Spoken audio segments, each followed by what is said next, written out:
Bonsoir à toutes et à tous. Je tenais à faire cette petite vidéo d'éclaircissement suite à ce début de polémique là que je vois poindre sur les réseaux sociaux, sur des propos que j'aurais tenus lors de la conférence que j'ai animée, que j'ai conduite devant les étudiants de l'université des Comores ce matin. Et je le fais, donc je fais donc cette vidéo pas tant pour moi que pour les étudiants qui ont par certains même été insultés parce qu'ils n'auraient pas réagi à mes propos, ce que je trouve extrêmement blessant pour eux. Et s'ils n'ont pas réagi, c'est tout simplement parce qu'il n'y avait pas à réagir, parce que eux, évidemment, avaient entendu tout mon discours et tout le contexte de ce que j'ai pu exprimer, ce que ceux qui ont fait ces publications n'ont pas eu l'honnêteté intellectuelle de faire. Et donc, au nom de ces étudiants, je tenais quand même à rétablir la vérité. Et donc, pour vous donner le contexte dans lequel ces propos ont été tenus, moi, je m'exprimais à titre personnel. Je me suis toujours interdit, en tant que Comorien, de faire de la politique aux Comores parce que j'estime que ce sont celles et ceux qui habitent le pays qui doivent le faire et qu'on ne peut pas décider pour eux. On peut les aider, mais on ne peut pas décider pour eux. Et de la même manière, je ne m'exprimais pas en tant que représentant de l'État français, puisque, comme vous le savez, je ne suis plus élu, j'ai plus de mandat, et donc je n'ai pas vocation à m'exprimer pour l'État français. Ils ont des représentants pour le faire. Moi, je m'exprimais juste à titre personnel avec l'expérience qui est la mienne, et pour leur dire tout simplement que ce pays leur appartenait et qu'ils devaient évidemment en prendre soin, prendre les bonnes décisions, et pour ça, évidemment, être informés de ce qui se passait dans le monde, puisque c'était le sujet du débat. Le sujet du débat, c'était absolument pas la question de Mayotte. Et donc, le contexte auquel je fais référence, en fait, lorsque je me suis exprimé sur ce sujet-là, la première précision que j'ai apportée, c'était de dire que je le faisais en dehors de tout contexte politique, c'est-à-dire en dehors même de la question politique, et donc dans le domaine économique, puisque c'est le sujet qu'on évoquait à ce moment-là, et uniquement dans le domaine économique, les 4 îles de l'archipel des Comores ont ce qu'on appelle des avantages comparatifs.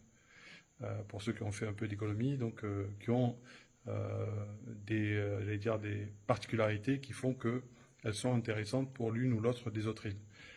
J'ai pris l'exemple de la Grande Comore pour l'aéroport international, qui n'existe pas sur les autres îles. J'ai pris l'exemple de Moélie, qui est, comme on le sait, le grenier des Comores, pour les produits agricoles, les produits liés à la pêche. L'exemple aussi d'Anjouan, qui est une île où on a des personnes qui sont compétentes, notamment en matière artisanale et technique. Et puis Mayotte, qui a un pouvoir d'achat. Et donc c'est en ce sens-là que j'avais dit que du coup Mayotte était une opportunité pour les autres îles, parce qu'il y avait un pouvoir d'achat à Mayotte qui permettait d'acheter des produits produits par les autres îles, et de la même manière que les autres îles avaient un intérêt à avoir un aéroport international à Moroni pour pouvoir avoir des produits qui puissent arriver sur les autres îles de l'archipel. Donc voilà tout ce que j'ai dit. Apparemment ça suscite une polémique qui, je le dis, me semble extrêmement blessante pour les étudiants, qui ont très bien compris, et toutes les personnes d'ailleurs présentes, on avait des personnalités présentes éminentes, ont très bien compris aussi le sens de mon propos.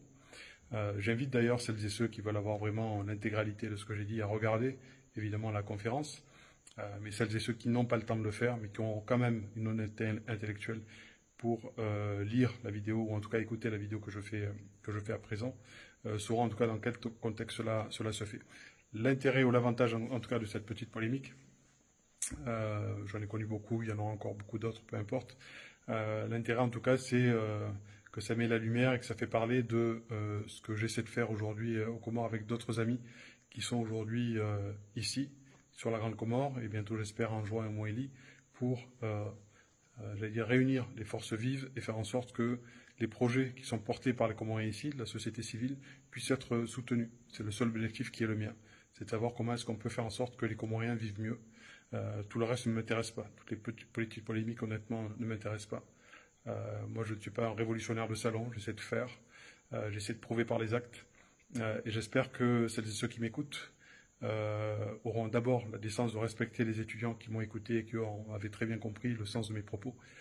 Mais surtout, pourront évidemment, non pas m'aider, mais aider les Comores dans leurs projets qui leur seront présentés à un moment donné, puisque je rencontre beaucoup de personnes qui souhaitent qu'on puisse les aider à avancer. Et donc, dans ce chemin que l'on est en train d'écrire, j'espère vraiment qu'on sera les plus nombreux possibles à aider nos frères, nos sœurs, nos parents qui aujourd'hui souffrent. Je pense que tout le monde le sait. Et je pense qu'au-delà des polémiques, sachons quel est l'essentiel. Et l'essentiel est quand même de faire en sorte que on crée un peu d'espoir dans ce pays qui en a vraiment besoin avec les compétences qui sont les nôtres, techniques, de réseau, financières, tout ce qu'on peut amener pour faire en sorte que tout simplement les choses se passent mieux dans le pays qui nous a vu naître. Merci.